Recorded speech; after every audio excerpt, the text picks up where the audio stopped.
Tom Baxter was the kind of husband most people only dream of, a domestic wizard who could turn a Tuesday night into a gourmet feast without breaking a sweat. Picture this. It's March 2024, and their cozy little house in suburban Ohio smells like rosemary and victory. Tom's been married to Lisa Harper for 8 years, and their routine is tighter than the lid on the pickle jar he effortlessly pops open for her every time she whines about her weak hands. Lisa spends her days selling overpriced skincare goo to desperate housewives, while Tom holds down the fort, cooking, cleaning, and keeping the chaos at bay. That night, Tom had outdone himself.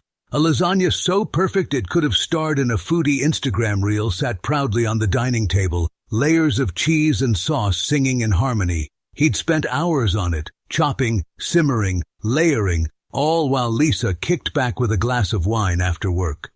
It was their deal. She brought home the cash. He brought home the comfort. Tom didn't mind. He liked the rhythm of it, the clatter of pots, the hum of the dishwasher, the quiet pride of a spotless kitchen. After dinner, Lisa's posse rolled in. Sarah, Jen, and Becky, a trio of loudmouths who could turn a casual hangout into a comedy roast. Armed with wine bottles and gossip, they took over the living room like a pack of caffeinated parrots. Tom, ever the gentleman, decided to give them space. Let the ladies cackle in peace, he thought, retreating to the kitchen with a stack of dirty dishes. He was elbow-deep in suds, scrubbing a casserole dish, when it happened. Lisa's voice cut through the air like a foghorn at a library. He's only good for cooking and cleaning. The living room erupted. Sarah's hyena laugh led the charge, followed by Jen's snorts and Becky's wheezy giggles. Tom's hands froze mid-scrub, soap bubbles popping like tiny fireworks of betrayal. "You're so lucky," Sarah hooted, nearly spilling her Chardonnay. "My Dave just sits there whining about his fantasy football team getting crushed again." Lisa, riding the wave of her own brilliance, piled on. "Yeah, if I let Tom, he'd set up a cot in the kitchen and live there. But at least I don't have to lift a finger." More laughter, louder now, a chorus of mockery bouncing off the walls. Jen jumped in. "Seriously, can he come train my husband? I'd trade a kidney for a guy who shuts up and scrubs." Becky nodded, wiping tears from her eyes. "You've got a live-in maid, Lisa, a jackpot." Tom stood there, dish towel dangling like a sad little flag of defeat, suds dripping onto the floor. His brain did a slow-motion replay. Did she just turn me into a punchline? He blinked at the sink, the soapy water staring back like a therapist waiting for him to spill his guts. He could have stormed in, spatula raised like a battle cry, and demanded some respect. But Tom wasn't that guy. No, he was the guy who smirked to himself, wiped his hands and whispered, "Oh, Lisa, you've just poked the bear, the quiet, apron-wearing bear." Tom didn't march into the living room that night with a dramatic speech or a dish towel flung like a gauntlet. Nope, he stayed rooted in the kitchen, staring at the sudsy water like it held the secrets of the universe. Lisa's words, "He's only good for cooking and cleaning," looped in his head, each replay stinging a little more. The laughter from her friends didn't help, echoing through the house like a bad sitcom laugh track. He could picture them. Lisa smirking like a queen on her throne, Sarah waving her wine glass, Jen and Becky egging her on. It wasn't just what she said. It was the tone, dripping with mockery, like he was some pathetic servant instead of the guy who'd spent years keeping her life cushy. He could have confronted her right then. Imagined it even, bursting in, all, "Excuse me, Your Highness, but who's been roasting chickens and folding your yoga pants while you sip Pinot?" But Tom wasn't wired for drama. He was wired for quiet, calculated chaos. So he finished the dishes, because, let's be real, he wasn't about to leave his kitchen a mess, hung the towel on the rack with a little too much precision, and shuffled off to bed. No goodnight kiss, no, "How was your girls' night?" Just silence. Lisa didn't notice. She was too busy basking in her own punchline glory. He lay there in the dark, staring at the ceiling fan spinning lazily above their bed. Normally, he'd drift off thinking about tomorrow's grocery list or whether Lisa needed her lunch packed for work. Not tonight. Tonight, his mind churned like a blender on high. She thinks I'm a tool, he thought, a walking Roomba with a spatula. All these years, and the dinners, the scrubbed floors, the little notes I left on her nightstand. And I'm just the help? He waited for anger to hit, something hot and loud to fuel a big blowout. But it didn't come. Instead, a cold, sharp clarity settled in, like the first sip of iced coffee on a muggy day. She doesn't see me as a partner, he realized. She sees me as a convenience. Well, let's see how convenient I am when I stop. Morning broke and Tom's alarm buzzed at 6 a.m. like always. Normally he'd leap out of bed, tiptoe to the kitchen, and start the day like a caffeinated fairy godmother. Coffee brewing, bacon sizzling, maybe a muffin fresh from the oven for Lisa to grab on her way out. Not today. He rolled over, stared at the ceiling for 5 extra minutes, then got up with a grin that could have scared the devil himself. He showered, shaved, pulled on a crisp polo shirt, and grabbed his keys, all without making a sound. No coffee pot hissed, no skillet clinked. The kitchen stayed as silent as a tomb. Lisa woke up an hour later, stretching like a cat expecting her usual royal treatment. She shuffled into the kitchen in her fuzzy slippers, blinking at the emptiness. No aroma of roasted beans, no plate of scrambled eggs waiting under a little foil tent. No "have a great day, hun" note stuck to the fridge. Just nothing. She frowned, poked at the coffee maker like it might magically start brewing if she glared hard enough, then rummaged through the pantry for something edible. She settled on a stale granola bar, muttering, "Where the hell is he?" as she chewed through the cardboard flavor. Meanwhile, Tom was 3 miles away at Brewhaven, the hip little coffee shop where the baristas knew his order by heart. He sat by the window, sipping a latte with an extra shot of espresso, scrolling X on his phone like a man who just won the lottery. Let's see how Queen Lisa handles a morning without her loyal servant. He chuckled to himself, imagining her wrestling with the toaster or cursing the lack of pre-cut fruit. For the first time in years, he wasn't rushing to make someone else's day perfect. He was sipping coffee, watching the world go by, and plotting the quietest rebellion in suburban history. Tom sat at Brewhaven longer than he needed to, savoring every slow sip of his latte like it was a victory lap. The morning sun streamed through the window, casting little coffee cup shadows on the table, and for once, he wasn't thinking about whether Lisa's lunch was packed or if the dishwasher needed unloading. Nope, he was scrolling X, chuckling at memes about gym fails and bad bosses, feeling lighter than a feather in a windstorm. This is what freedom tastes like, he thought, tipping his cup back for the last frothy drop. Bitter, sweet, and zero apologies. Back home, Lisa was fumbling through her morning like a toddler with a new toy. She'd managed to coax a weak dribble of coffee from the machine, mostly because Tom had left it preloaded the night before. A habit she'd never noticed until it stopped happening.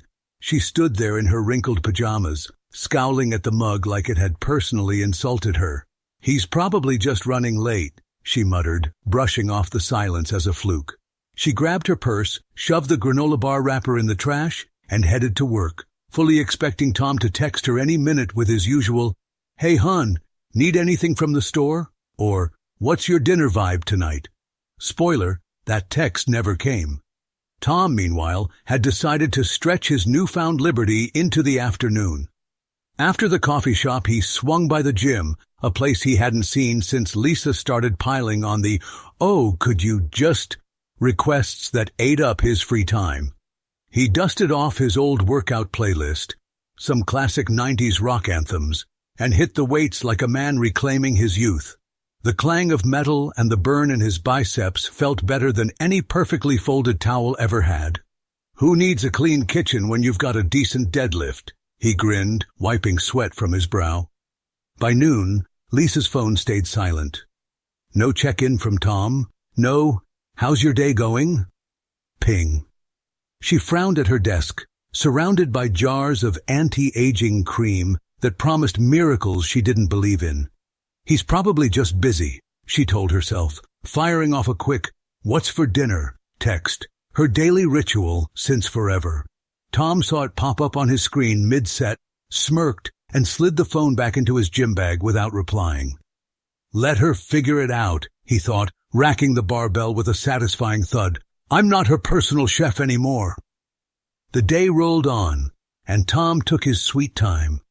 After the gym, he grabbed a burger at a greasy diner he used to love, the kind of place where the fries come with extra grease and zero judgment.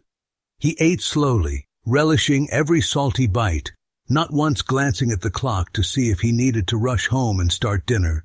Lisa, on the other hand, was starting to feel the itch. She checked her phone again at 3 p.m. Still nothing. "What's his deal?" she muttered, tapping her nails on the desk. By 5 p.m., when she usually got a "dinner's almost ready" heads up, the silence was deafening. She huffed, tossed her phone in her bag, and headed home, half expecting to walk into the smell of garlic and Tom's goofy "welcome back, hun" grin. Instead, she opened the door to a house as quiet as a library during finals week. No sizzle of a skillet, no hum of the oven, just the faint buzz of the fridge and a living room that still had last night's wine glasses scattered like crime scene evidence. Tom wasn't even there. She dropped her purse on the counter, frowning at the empty stove. "Seriously?" she said aloud, kicking off her heels. She poked around the fridge, some leftover lasagna, a half-empty carton of milk, a sad carrot, and settled for ordering takeout. He'll be back soon, she thought, scrolling Uber Eats for pizza. Probably just stuck in traffic or something. Tom rolled in around 8 p.m., gym bag slung over his shoulder.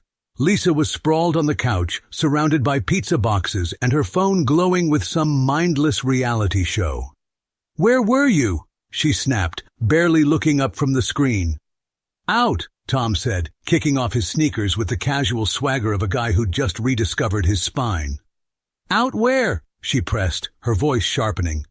"Just out," he replied, shrugging like it was the most natural thing in the world. Her eyes narrowed, scanning him for clues. The gym bag, the faint smell of sweat, the infuriating calm on his face. "Whatever," she muttered, turning back to her show. But Tom saw it, the first tiny crack in her queenly composure. She wasn't mad yet, just annoyed. Good. He whistled his way to the bedroom, plotting phase 2 of the great Tomvolution. Tom woke up the next morning with a spring in his step that hadn't been there in years. The sun peeked through the blinds, painting stripes across the bedroom, and he stretched like a cat who'd just discovered the joys of napping solo. No alarm today. He'd let Lisa's snores be his wake-up call, a guttural reminder of the kingdom he was about to dethrone. He glanced at her, still sprawled under the covers, oblivious to the storm brewing in his quiet little heart. Day 2 of freedom, he thought, grinning as he slipped out of bed. Let's see how she likes a taste of her own medicine. Downstairs, the kitchen was a blank canvas. No coffee brewing, no toast popping, no neatly packed lunch waiting on the counter like a love letter in Tupperware. Tom grabbed an apple from the fridge, polished it on his shirt, and took a crunchy bite as he strolled out the door. No note, no fuss, just a man and his fruit hitting the road. He headed to Brew Haven again, because why not make it a tradition? The barista, a tattooed 20-something named Mia, grinned when she saw him. "Back already, Tom? What's the occasion?" "Just living my best life," he said, winking as he ordered a cappuccino with extra foam. He settled into his favorite window seat, watching the world wake up, and felt a smug little glow. "This is what it's like to not be someone's errand boy," he mused, sipping slowly. Lisa, meanwhile, stumbled into the kitchen around 8 a.m., rubbing sleep from her eyes and expecting the usual royal treatment. She stopped short, blinking at the empty counter like it had betrayed her personally. "Again?" she muttered, kicking a slipper against the fridge. The coffee maker sat there, cold and judgmental, daring her to figure it out. She poked at it, mashed a few buttons, and managed to coax out a sad trickle of brown liquid that tasted like regret. "Where is he?" she grumbled, fishing her phone from her pajama pocket. No texts, no calls, just a blank screen mocking her confusion. She fired off a quick, "Where are you?" message, then tossed the phone on the couch and rummaged for breakfast, a stale bagel she toasted to a crisp and smeared with questionable cream cheese. Tom saw the text mid-sip and chuckled. Oh, she's starting to notice, he thought, leaving it unanswered. He wasn't mad, he was done. Done being the invisible backbone of their life, done letting her laugh him off like some sitcom sidekick. He finished his coffee, tipped Mia a little extra, and decided to stretch his rebellion further. Instead of heading home to start lunch prep or tackle the laundry pile, he drove to the park. Yep, the park. That green oasis he hadn't visited since Lisa decided picnics were too much work for her delicate sensibilities. He plopped onto a bench, pulled out a paperback he'd been meaning to read for months, some pulpy sci-fi thriller, and lost himself in laser battles and alien invasions. The breeze rustled the pages, and for once, he wasn't counting the minutes until he had to be back in the kitchen. Back home, Lisa's day was unraveling like a cheap sweater. She got to work late, still chewing that charred bagel, and spent the morning distracted. "No, what's for dinner?" reply came. "No, hey hun, how's your day?" Check in. By lunchtime, she was annoyed enough to call him, straight to voicemail. "He's ignoring me?" she huffed, slamming her phone down. She ordered takeout again for dinner, figuring he'd show up eventually with some excuse and a hot meal to smooth things over. Wrong. Tom rolled in around 9 p.m. He'd hit the weights again, feeling the burn in his arms and the thrill of not rushing home to cook. Lisa was on the couch, surrounded by Chinese takeout cartons like a fortress of MSG. "Where were you?" she snapped, chopsticks frozen mid-air. "Out," Tom said, kicking off his sneakers with that same infuriating calm. "Out where?" she pressed, her voice rising like a kettle about to boil. "Just out," he shrugged, heading for the stairs. She glared at his back, noodles dangling from her chopsticks. "You're being weird," she called after him. "Am I?" He tossed over his shoulder, disappearing into the bedroom with a whistle. The house was starting to show the strain. The wine glasses from girls' night still cluttered the coffee table, a thin film of dust settling on the counters Tom used to wipe religiously. Lisa's takeout wrappers piled up in the trash, and her work clothes from yesterday lay crumpled on the floor where she'd dropped them, expecting the laundry fairy, aka Tom, to whisk them away. She didn't notice yet, or maybe she didn't care, but the cracks were forming. Tom saw it all, though, and smirked to himself as he climbed into bed. "Let's see how long she lasts without her personal Cinderella," he thought, pulling the covers up. Tom woke up on day 5 of his rebellion with the kind of sneaky grin that'd make a fox jealous. He pulled on a hoodie, grabbed his keys, and slipped out the door before the sun even thought about rising. Today wasn't just about dodging chores. He was meeting his old buddy Mike at Brew Haven to brainstorm some business ideas. "Time to build something for me," he muttered, hopping into his car and peeling out of the driveway. At Brew Haven, the espresso machine hissed like it was cheering him on. Mike, a burly guy with a beard that screamed, "I brew my own beer," was already there, nursing a black coffee and doodling on a napkin. "Tom, my man, you look alive," Mike said, slapping him on the back. "Yeah, shedding some dead weight," Tom grinned, ordering a latte. They dove into ideas, maybe a food truck with Tom's killer recipes, or a gym gear side hustle. "You've got the skills, dude," Mike said, sketching a taco logo. "Why not cash in?" Tom nodded, sipping his drink, feeling a spark he hadn't felt in years. No text from Lisa interrupted. He'd silenced her number, and it was glorious. Back home, Lisa woke up to a house that looked like a tornado had a tantrum in it. She shuffled into the kitchen, still in those stained cat pajamas, and stopped dead. "Oh, come on," she groaned, eyeing the mess. The trash was a teetering pile of takeout trash. The sink overflowed with crusty plates, and a funky smell hung in the air like a bad guest. "This is ridiculous," she muttered, her temper flaring. She decided to take charge, sort of. She stomped to the sink, turned on the faucet with a huff, and grabbed a sponge. "I'll just do the damn dishes," she grumbled, scrubbing a plate like it owed her money. 2 swipes in, it slipped from her soapy hands and shattered on the floor with a spectacular crash. "Are you kidding me?" she yelled, kicking a shard across the tile. Next, she tackled the trash. She yanked the bag out, muttering about Tom's disappearing act, but the plastic ripped, spilling greasy wrappers, a soggy pizza crust, and something slimy onto the floor. "No, no, no!" she shrieked, staring at the mess like it had personally insulted her. She was done, full-on despair mode. "Screw this!" she spat, leaving the trash explosion and broken plate where they lay, grabbing her purse and storming out to work. "He can deal with this crap," she muttered, slamming the door behind her. She came home that evening, exhausted and cranky, to find the house still a war zone, and no Tom in sight. "Where the hell is he now?" she growled, tossing her bag down. Determined to reclaim some control, she tried cleaning again. She swept up the plate shards with a broom she barely knew how to use, muttering curses, and wrestled the trash into a new bag, leaving a trail of crumbs. Then she decided to cook, a bold move for someone who once burned toast. "Salad and eggs, easy," she said, grabbing a tomato and a knife. One chop in, the blade slipped, slicing her finger.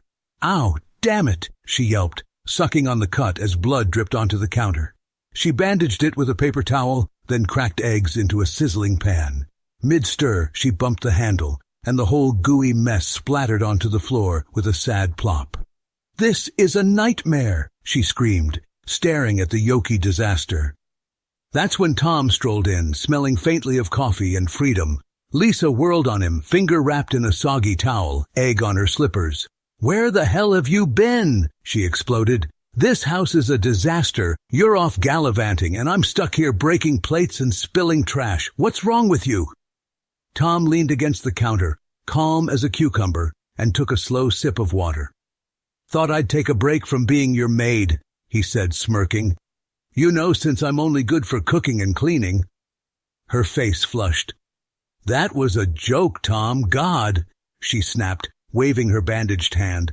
"Sure it was," he said, his tone cool as ice. He stepped closer, locking eyes with her. "This marriage of ours? It's starting to look pretty damn ugly. Maybe sometimes you've got to know when to stop and file for divorce." Lisa's jaw dropped, her anger morphing into shock. She stood there speechless, egg dripping off her shoe, as Tom turned and headed for the shower. "Night," he tossed over his shoulder, leaving her in the wreckage of her kitchen and her world. The water started running upstairs, and Lisa sank onto a stool, staring at the mess, the word divorce echoing in her head like a bomb that had just gone off. Tom wasn't joking anymore, and she was in deep trouble. Lisa didn't sleep a wink that night. After Tom dropped the divorce bomb and sauntered off to the shower, she sat frozen on that kitchen stool, the egg-smeared floor staring back at her like a metaphor for her crumbling life. His words, "Maybe sometimes you've got to know when to stop and file for divorce," looped in her head like a bad pop song she couldn't shake. She stumbled to bed eventually, but it was pointless. She tossed, turned, and glared at the ceiling, replaying every snarky comment she'd ever made, especially that damn "he's only good for cooking and cleaning" line. Meanwhile, Tom wasn't even there. He'd grabbed a blanket and pillow and set up camp in the living room, snoring on the couch like a man who'd already checked out of the marriage hotel. By dawn, Lisa was a wreck, dark circles under her eyes, hair a frizzy mess, still in those stained cat pajamas that were basically her uniform now. She heard Tom stirring downstairs, the jingle of his keys like a warning bell, and bolted out of bed. She caught him at the front door, hoodie on, car keys in hand, ready to ghost her again. "Oh, no you don't," she yelled, blocking his path like a linebacker with a grudge. "Where do you think you're going, Tom? We're not done here." Her voice was a mix of sleep-deprived rage and desperation, loud enough to wake the neighbor's dog. Tom turned, eyebrows raised as she launched into a full-on tirade. "You've been acting like a lunatic for days, disappearing, ignoring me, letting this house turn into a dump. What's really going on? You've got someone else, don't you? Some little side chick you're sneaking off to while I'm stuck here with broken plates and trash?" She waved her bandaged finger at him, her eyes wild with suspicion. Tom sighed, rubbing his temples like a guy who'd heard this script before. "Lisa, there's no mistress, no secret girlfriend, no nothing. Calm down. You're barking up the wrong tree." "Then why?" she shouted, arms flailing. "Why are you doing this to me?" Tom straightened up, his voice steady but sharp. Because you turned me into a joke, Lisa. That night with your friends? He's only good for cooking and cleaning. You said it. They laughed, and you loved it. I've spent years keeping this life together, and you humiliated me in front of your little posse. I'm done swallowing that disrespect. Lisa blinked, her anger faltering as the memory hit her like a slap. It was a joke, Tom, she mumbled, but it sounded weak even to her. He shook his head. A joke's only funny if everyone's laughing. I'm not. I want to live my best life, Lisa. Not be your punching bag or your maid. I deserve better, and I'm not putting up with this anymore. Her face crumpled, the fight draining out of her. She grabbed his arm, her voice cracking. Please, Tom, don't do this. Don't divorce me. I'll change, I swear. I'll be better. I'll appreciate you. Just give me a chance. Tears welled up, but Tom's eyes were calm, resolute. He gently pulled his arm free. I thought about it all night, Lisa. I've thought about it for days. But I don't see us together anymore. It's over. With that, he walked out, leaving her standing in the doorway, stunned and sniffling. He drove straight to a lawyer's office downtown, a no-nonsense guy named Greg who'd handled Mike's divorce last year. Tom signed the papers with a steady hand, the weight lifting off his shoulders like a gym barbell racked after a tough set. Here's to new starts, he muttered, shaking Greg's hand. Lisa, back home, clung to a shred of hope. Maybe he'd cool off, maybe he'd come back, but deep down, she knew the egg was cooked. 2 months later, it was official. The divorce went through, quick and clean. Lisa spiraled into a funk, holed up in the messy house she still hadn't mastered. Her friends, Sarah, Jen, and Becky, rallied around her, bringing wine and sympathy. He's a jerk, Lisa, Sarah said, patting her back. You'll bounce back. But Lisa just stared at the ceiling, nursing a glass and her regrets. Meanwhile, Tom was building a new life, step by glorious step. He and Mike, with a couple other buddies, launched a small food truck business, Tom's Taco Haven, serving killer tacos and burgers from recipes he'd perfected over years. It wasn't a goldmine yet, but it was growing, and every sale felt like a win. Tom rented a little apartment near the gym, started lifting weights again, and grinned at himself in the mirror. Not just a cook or a cleaner, but a full-on man living for himself. This is what freedom tastes like, he said, biting into a taco from his own truck, the sunset painting the sky behind him. Lisa might have lost her maid, but Tom? He'd found his mojo, and he wasn't looking back.